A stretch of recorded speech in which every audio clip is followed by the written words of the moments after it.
Good morning, Monday morning, everybody, and welcome to your second to last weekly walkthrough video. This is a big week in English 110 because we are completing the argument essay that we've been working on really in pieces and parts for a good portion of the term. So I'm going to do a couple things with you today, including walking you through a fully written sample on a not assigned topic for this class, but that will show you kind of the structure of what your argument essay could look like. I will also attach that to the announcement itself as well. But before I do that, let's go through the course as usual, and then we'll take a look more specifically at that sample. All right, so let's do that. Open both of those. All right, so let me go first to the course. And we are looking, of course, at the home page. We are in week 7. So let's go ahead and click on unit 7. So now nothing is new, really, other than we're putting pieces and parts into a fully developed essay. So we're going to, obviously, that's what we're working on is the revision and editing of your draft and the pieces that you've done so far to make the writing clearer. We're going to look at revision as a strategy.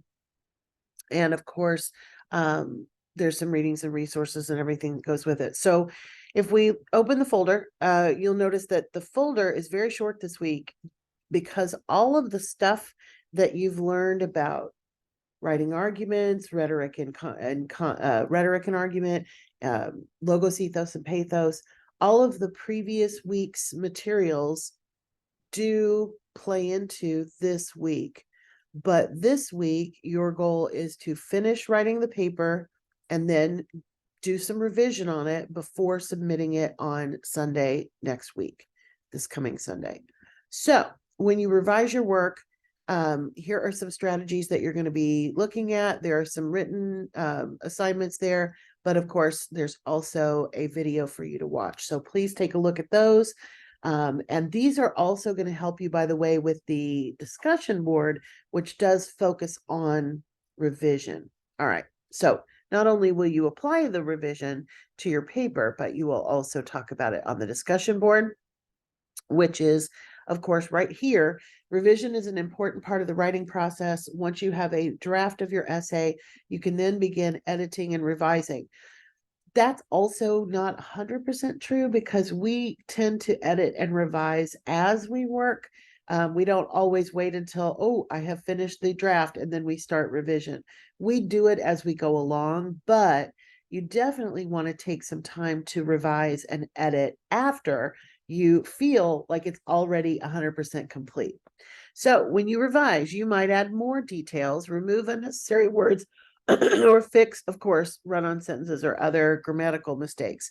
So these are just a few examples of how you can revise your work. In your post, you're going to focus on the questions here. Some people really love revision. Other people prefer just to hand in what is required of them without revising or changing any of the assignment. Consider the following questions about revision. What is your opinion on revision and how often do you revise your work? What are the dangers of not revising your work? And then it says to share an example from your work this term of a piece of writing that you actually revised. Could be the one you're working on right now, but could be any of the assignments. Maybe you use the Tutor Me system. Maybe you had a friend help you proofread, something along those lines. Give us an example of a time that you did that. And then, excuse me, when responding to others, pose a question about revision that you were interested in having your classmates or instructor answer. How do you plan to use revision going forward? And what is confusing to you about revision?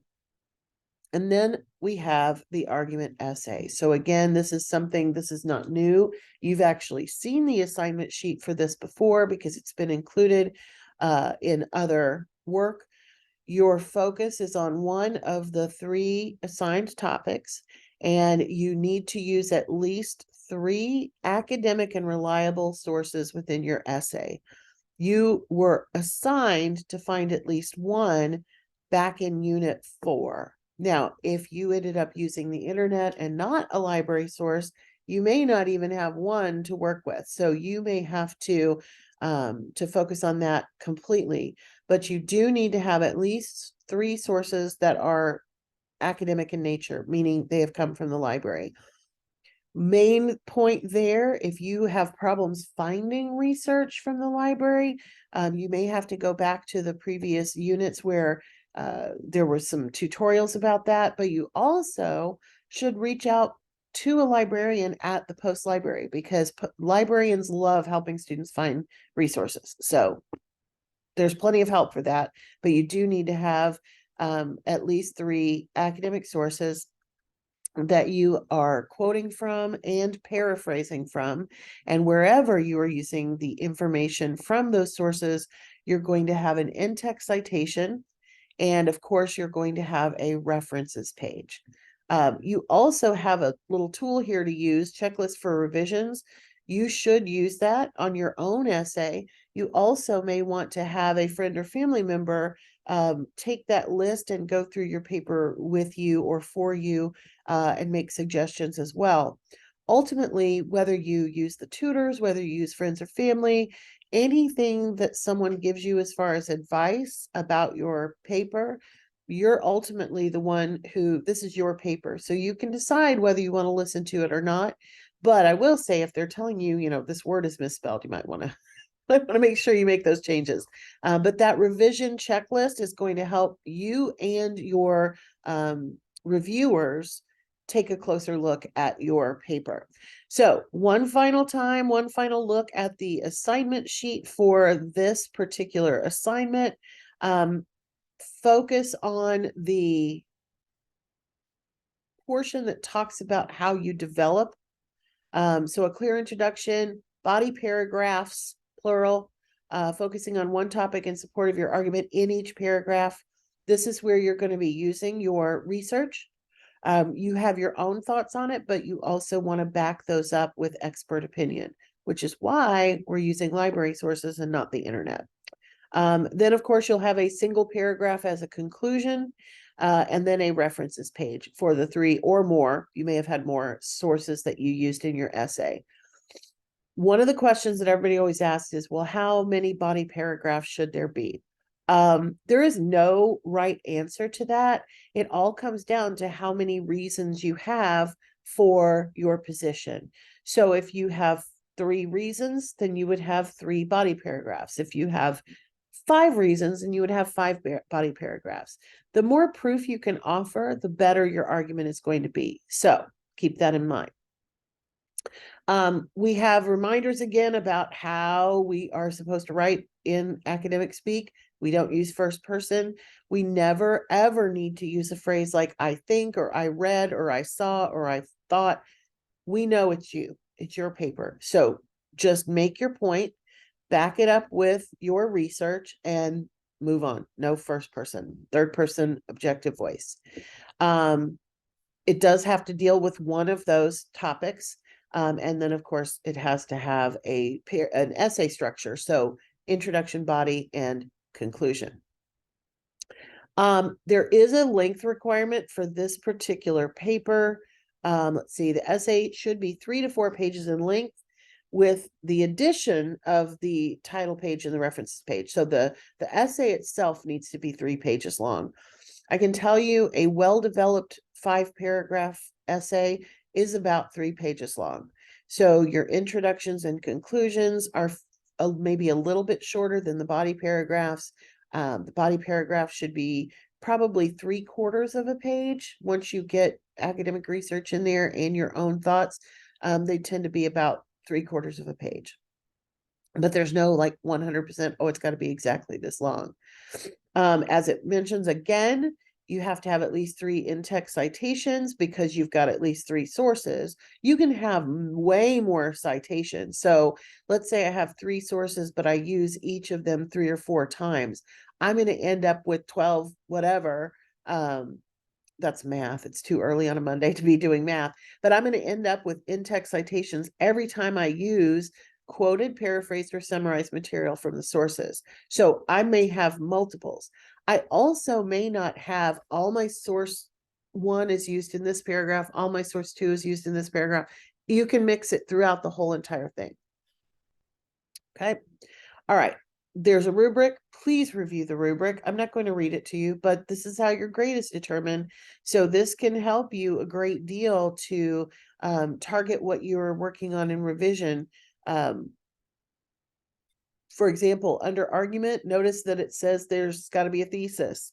Thesis is mentioned in all those categories. So if your essay doesn't have a thesis statement, that category is not going to go super well. You have to have your sources cited. That's worth a lot of points, et cetera, et cetera. So please make sure that you review the rubric in addition to the assignment sheet itself. Okay. When you are ready to submit that, you are going to upload a document. Please do not ever click on the right submission button. That is not, I can't remove it, or I would. Okay. You must upload a file for this. Several of us have been going back and forth about making sure we're doing that.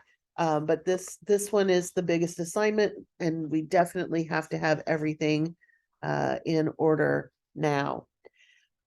What is that document going to look like? Well, that's where that sample that I promised to show you comes into play. So let's take a look at it. Now, I wrote this myself, but it's obviously based on a previous topic that we used at Post. Why they call it jury duty. This is by Sally P. Student. So you notice right away, the cover page has the title in bold, the student's full name, Department of English. Now you can use your major if you want, but you're writing this for an English class. So Department of English is appropriate. Post University, English 110, college writing. That's our course. My name is there. It's spelled properly on this. So there's not much reason to misspell it on yours. And then of course this will change. This will be the due date, which would be Sunday, the whatever Sunday is, next coming Sunday be the 26th. So 2/26. All right, let's scroll down. The paragraph, the essay starts on page 2. Again, it has the title at the top in bold. And I have used a technique to open it by using questions. That's a common question or common introduction technique. There are plenty of helpful websites out there that talk about different ways that you can open an essay. So if you have struggled with your introduction, you may want to pay attention to those. Then we have the last sentence, and the last sentence only is the thesis. In spite of the potential issues, it is vital to the U.S. justice system that all citizens are ready, willing, and able to perform their civic duty and serve on a jury if called. So you notice it doesn't say in this paper, I will argue that people should be on juries, right? Sometimes that's the most tempting thing. Sometimes I will use that kind of thesis statement until I'm in revision, just so that I don't have to think about it and worry about it. But this is an example of a clear thesis statement that states your main point. Now, in each one of the paragraphs, we have a reason. Perhaps the most important argument in favor of citizens embracing jury duty is right in the title. It is a duty. Okay. Then we have some cited research from Whitaker and Newton in 2016. You notice we have some paraphrased information, and then we have a quotation. This is something that I've talked to folks about in your individual papers. When you are using a quote, you always want to introduce it or attach it to something of your own. If it's just kind of sitting there by itself, the way I like to put it is that quotations get lonely too. So make sure you're attaching those to a phrase or a sentence of your own. Another point for being willing to serve on a jury duty is that the U.S. Constitution demands it. That's my second reason. We have additional information from that particular one from another source. Kevin Underhill from 2019, and it's got a quotation involved. And then we come down to the next one. Another benefit of embracing jury duty, rather than trying to avoid it, is that participants come away with a much better understanding of the court system. And then I use a source, Gastel et al. From 2010. Again, a couple of different citations in that paragraph because we have a quote and paraphrase. According to Melsheimer and Smith, jury trials can potentially be problematic in terms of how attorneys try to stack the juries in their favor. So this one is almost like addressing the other side. That's a possibility in your paper as well. Having a whole paragraph about what the other side would say. And there's some research in there as well. Then the conclusion. So you notice that it is, this one is maybe a little bit shorter than it needs to be. It could be a little bit longer, but it's got about the right amount of information. It definitely has enough sources and things of that nature. So then we have the conclusion, which sums everything up and chooses one last quote from one of the sources. So then we have the references page. All of the entries are in alphabetical order. They are double spaced with no additional spaces in between.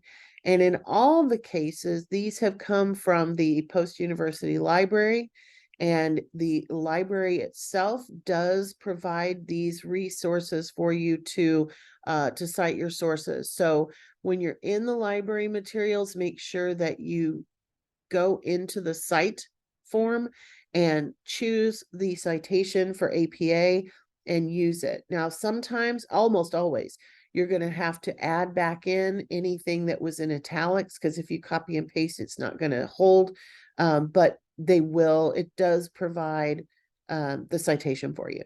Okay, so like I said, when you do this, you're going to click on Browse Local Files. You're going to choose that. You're going to agree to submit your papers to the Global Reference Database, and then you're going to hit Submit.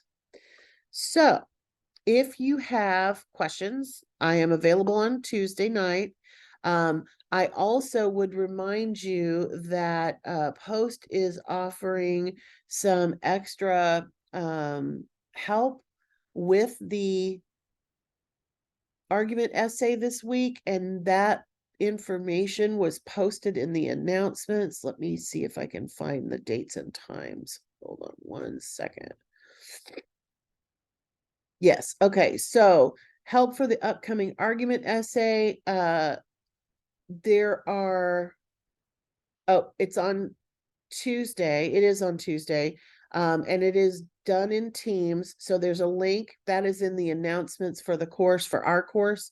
So when you click on the homepage, it'll be the third down once I post today's video with the thing, but that is going to be held at 6 p.m. Eastern on Tuesday night. And of course, you always have access to the TutorMe system, to Academic Writer. You can always email me questions, or if it's a question that you think the rest of the class could benefit from, you can post it on the Q&A discussion board. But live help, you'll need to use Tuesday.